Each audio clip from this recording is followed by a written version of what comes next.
தீர்மானம் உங்களுக்கு இரட்டை இலக்குல தொகுதி ஒதுக்கப்படும் தீர்மானம் நிறைவேற்றப்பட்டிருக்கிறது. இது கிடைக்கும் என்று உங்களுக்கு நம்பிக்கை இருக்கிறதா? மீண்டும் நாங்கள் திமுக பேச்சுவார்த்தை குழுவை சந்திக்க இருக்கிறோம். நாளை இறுதி செய்து ஒப்பந்தத்தில் கையெழுத்திட இருக்கிறோம். திமுக தலைமையிலான மதசார்பற்ற முற்போக்கு கூட்டணி எத்தனை கட்சிகள் இடம்பெற்றுள்ளன, அந்த கட்சிகளுக்கெல்லாம் எவ்வளவு இடங்கள் ஒதுக்கப்பட்டிருக்கின்றன போன்ற அனைத்தையும் கணக்கில் கொண்டுதான் எங்களுக்கான பங்கீட்டையும் நாங்கள் வலியுறுத்துகிறோம். எங்களுடைய கோரிக்கை இரட்டை இலக்கமாக இருக்கிறது என்றாலும் நடைமுறை சாத்தியக்கூறுகளையும் கணக்கில் கொண்டுதான் இறுதி முடிவை நாங்கள் எடுக்க உள்ளோம். மாநில அந்தஸ்து பெற்ற பிறகு சந்திக்கக்கூடிய முதல் தேர்தலாக இருக்கிறது. அப்படி இருக்கும்போது பொது தொகுதியில எந்த அளவுக்கு நீங்க முக்கியத்துவம் கொடுத்து கேட்டு பெற இருக்கிறீங்க, அதை பத்தி சொல்லுங்க. போன முறை நாங்கள் 2 தொகுதிகளை பெற்றோம், 2க்கு 2 வெற்றி பெற்றோம். இந்த முறை தொகுதிகளை அடையாளம் காணுகிற பேச்சுவார்த்தையின் போது வெற்றி வாய்ப்பை கணக்கில் கொண்டு முடிவெடுப்போம். எதிரணி மிகப்பெரிய அளவில் தயாராகிட்டே வர்றாங்க. அதிமுக தலைமையில இன்னைக்கு கூட்டணி உடன்பாடுலாம் நிறைவு பெற்றிருக்கிறது. இதை எப்படி நீங்க பாக்குறீங்க?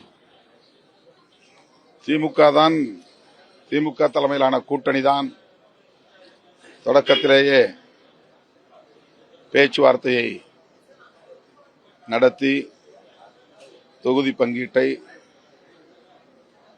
நிறைவு செய்திருக்கிறது. இன்னும் 1-2 கட்சிகள் மட்டும்தான் கையொப்பமிட வேண்டிய நிலை உள்ளது.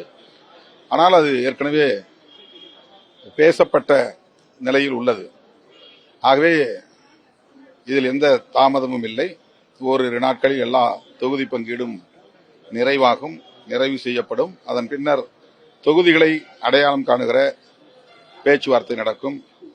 திமுக தலைமையிலான கூட்டணி தான் இங்கே மக்கள் நல்லாதரவோடு வெற்றி பெறும் கூட்டணியாக இருக்கிறது. அதிமுக தலைமையிலான கூட்டணிக்கும் திமுக தலைமையிலான கூட்டணிக்கும் இடையில்தான் இந்த தேர்தல் நடைபெற உள்ளது, போட்டி உள்ளது. அப்படி பார்க்கிற போது திமுக தலைமையிலான கூட்டணி கருத்தியல் சார்ந்த கூட்டணியாக இருக்கிறது,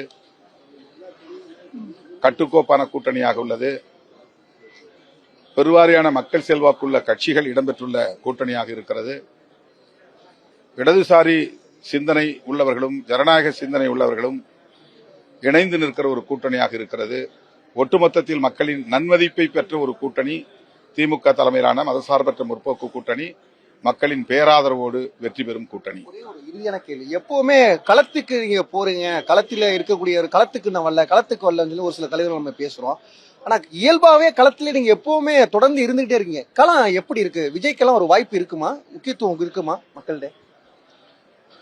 நான் தொடர்ந்து சொல்லி வருவதை போல இப்போதும் சொல்லுகிறேன். திமுக தலைமையிலான மதசார்பற்ற முற்போக்கு கூட்டணிக்குத்தான் மக்களிடத்திலே மிகுந்த வரவேற்பும் செல்வாக்கும் இருக்கிறது. அதற்கு பல்வேறு காரணங்கள். நான் முதன்மையான காரணமாக பார்ப்பது, இந்த கூட்டணி கொள்கை சார்ந்து கட்டுக்கோப்பாக தொடர்ந்து மக்களுக்காக இயங்கி வருகிறது. இந்த நன்மதிப்பே இந்த கூட்டணியின் வெற்றிக்கு முதன்மையான காரணமாக இருக்கும் என்று நான் நம்புகிறேன்.